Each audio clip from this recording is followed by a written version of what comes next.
Hello and welcome to Road Trip Through the Bible. This study series is being brought to you by the Union Congregation of the Lord's Church in Summerville, Alabama. Our stop today on our road trip is going to be Mount Moriah. Mount Moriah is actually mentioned twice by name in the Bible, both times in the Old Testament, once in Genesis 22:2 and again in 2 Chronicles 3:1. Mount Moriah is believed to be located just outside the old city area of Jerusalem.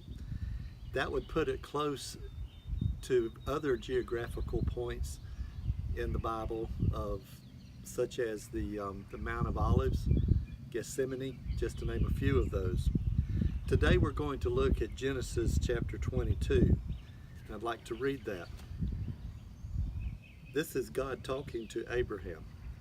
Then he, God, said, "Now take your son, your only son Isaac, whom you love, and go to the land of Moriah, and offer him there as a burnt offering on one of the mountains of which I shall tell you." That's Genesis 22:2. We've probably all read the story of Abraham and his offering as a sacrifice of his only son Isaac to God. But did you realize where this actually took place? Now notice that Genesis 22:2 says, "The land of Moriah, on one of the mountains I will tell thee of."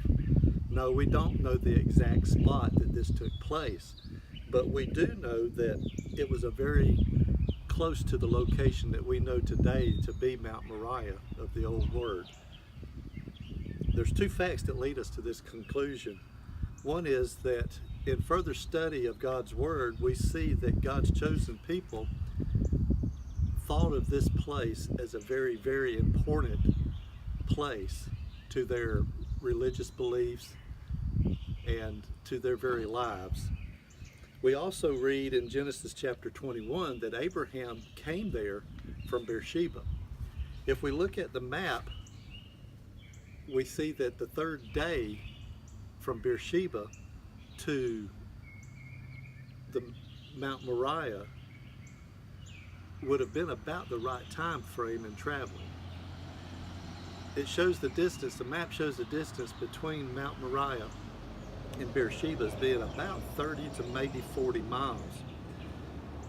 Now, it would probably be a 3-day journey for me to walk from here to the Dollar General store at the end of our road, but that was their mode of transportation at that time. They were very, very much into being able to walk and to travel that way. And probably 30 miles over a 3-day period would probably be about right. So that puts it in about that area.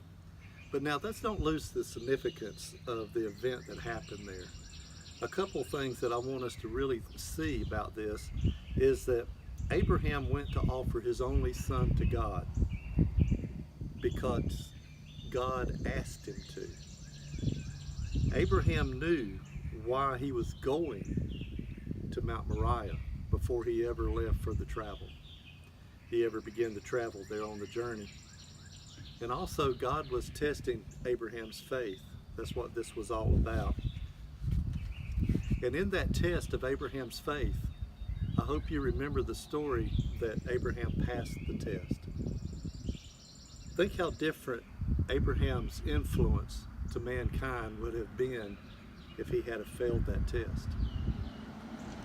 Future verses in the Bible, like James 2:23, where Abraham is called a friend of God, or Hebrews 11:19, where Abraham, tells us that he reasoned that God could raise Isaac from the dead if that's what he needed to do.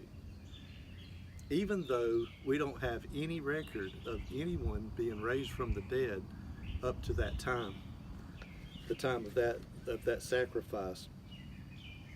You see, if Abraham had failed, these examples of faith wouldn't even exist, at least not in reference to Abraham. Abraham was a man of great faith. God knew that, just as he knows our faith today. So here's the question we need to ask ourselves today. How strong is our faith in God? I'm so glad that God doesn't ask me to prove my faith in him the way he did Abraham. But God does ask us and expects us to have a faith that leads to complete commitment to him in every part of our life. Next time we'll look at the reference of Mount Moriah in 2 Chronicles 3:1. I hope you'll join us then, and I hope that if you have a chance, you'll come join us for worship at the Union congregation. Thank you for being with us today, and goodbye.